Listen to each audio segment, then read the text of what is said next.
श्री सीतारामचंद्राभ्याम नमः। श्रीमद् वाल्मीकि रामायण अरण्यकांड 57वां सर्ग। श्री राम का लौटना। मार्ग में अपशकुन देखकर चिंतित होना तथा लक्ष्मण से मिलने पर उन्हें उलाहना दे सीता पर संकट आने की आशंका करना। इधर मृग रूप से विचरते हुए उस इच्छा अनुसार रूप धारण करने वाले राक्षस मारीच का वध करके श्री रामचंद्र जी तुरंत ही आश्रम के मार्ग पर लौटे। वे सीता को देखने के लिए जल्दी जल्दी पैर बढ़ाते हुए आ रहे थे। इतने में ही पीछे की ओर से एक सियारिन बड़े कठोर स्वर में चित्कार करने लगी। गिदड़ी के उस स्वर से श्री रामचंद्र जी के मन में कुछ शंका हुई।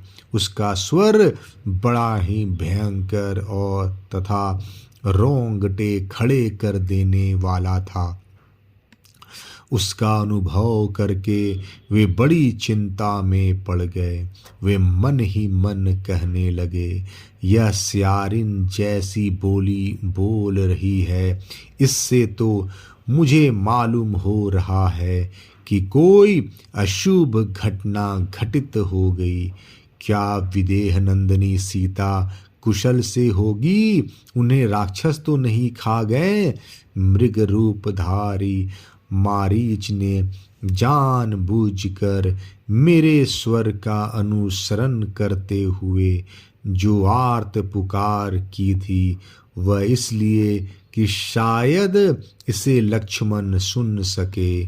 सुमित्रानंदन लक्ष्मण वह स्वर सुनते ही सीता के ही भेजने पर उसे अकेली छोड़कर तुरंत मेरे पास ही यहाँ पहुँचने के लिए चल देंगे।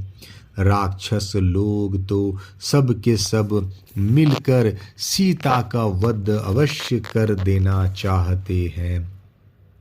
इसी उद्देश्य से वह मारीच राक्षस सोने का मृग बनकर मुझे आश्रम से दूर हटा ले आया था और मेरे बाणों से आहत होने पर जो उसने आर्तनाद करते हुए कहा था कि हा लक्ष्मण, मैं मारा गया, इससे भी उसका वही उद्देश्य छिपा था। वन में हम दोनों भाइयों के आश्रम से अलग हो जाने पर क्या सीता सकुशल वहाँ रह सकेंगी? जन्म स्थान में जो राक्षसों का संहार हुआ है, उसके कारण सारे राक्षस मुझसे बैर बांधे ही हुए हैं। आज बहुत से भयंकर अपशकुन भी दिखाई देते हैं। सियारिन की बोली सुनकर इस प्रकार चिंता करते हुए मन को वश में रखने वाले श्री राम तुरंत लौटकर आश्रम की ओर चले। मृग रूपधारी राक्षस के द्वारा अपने को आश्रम से दूर हटाने की घटना पर विचार करके श्री रघुनाथ जी शंकित हृदय से जन्म स्थान को आए। उनका मन बहुत दुखी था, वे दीन हो रहे थे। उसी अवस्था में वन के मृग और पक्षी उन्हें बाएं रखते हुए वहां आए और भयंकर स्वर में अपनी बोली बोलने लगे। उन महाभयंकर अपशकुनों को देखकर श्री रामचंद्र जी तुरंत ही बड़े वेग से अपने आश्रम की ओर लौटे। इतने में ही उन्हें लक्ष्मण आते दिखाई दिए। उनकी कांति फीकी पड़ गई थी। थोड़ी ही देर में निकट आकर लक्ष्मण श्री रामचंद्र जी से मिले। दुख और विषाद में डूबे हुए लक्ष्मण ने दुखी और विषादग्रस्त श्री रामचंद्र जी से भेंट की।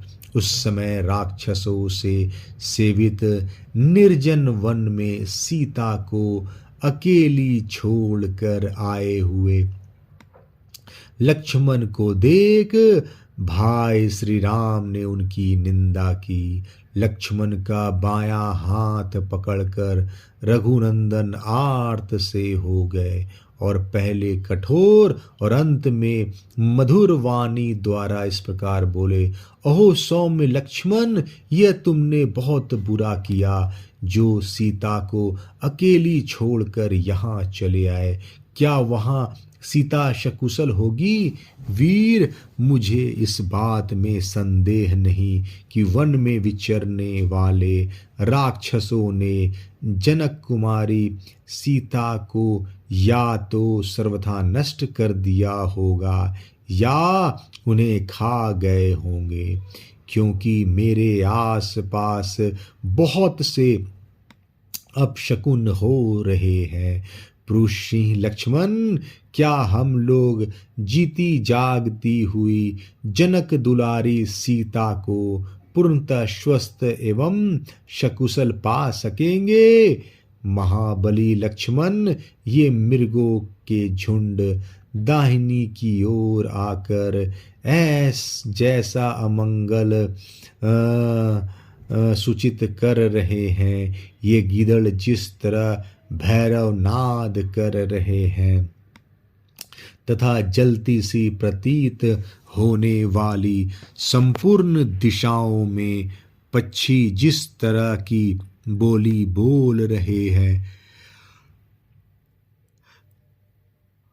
इन सब से यही अनुमान होता है कि राजकुमारी सीता शायद ही कुशल से हो। यह राक्षस मृग के समान रूप धारण करके मुझे लुभाकर दूर चला आया था। महान परिश्रम करके जब मैंने इसे किसी तरह मारा तब यह मरते ही राक्षस हो गया। लक्ष्मण, अतः मेरा मन अत्यंत दीन और अप्रसन्न हो रहा है। मेरी बाईं आंख फड़क रही है। इससे जान पड़ता है कि निसंदेह आश्रम पर सीता नहीं है। उसे कोई हर ले गया। वह मारी गई अथवा किसी राक्षस के साथ मार्ग में होगी। अरण्य कांड 57वां सर्ग समाप्त। जय श्री राम।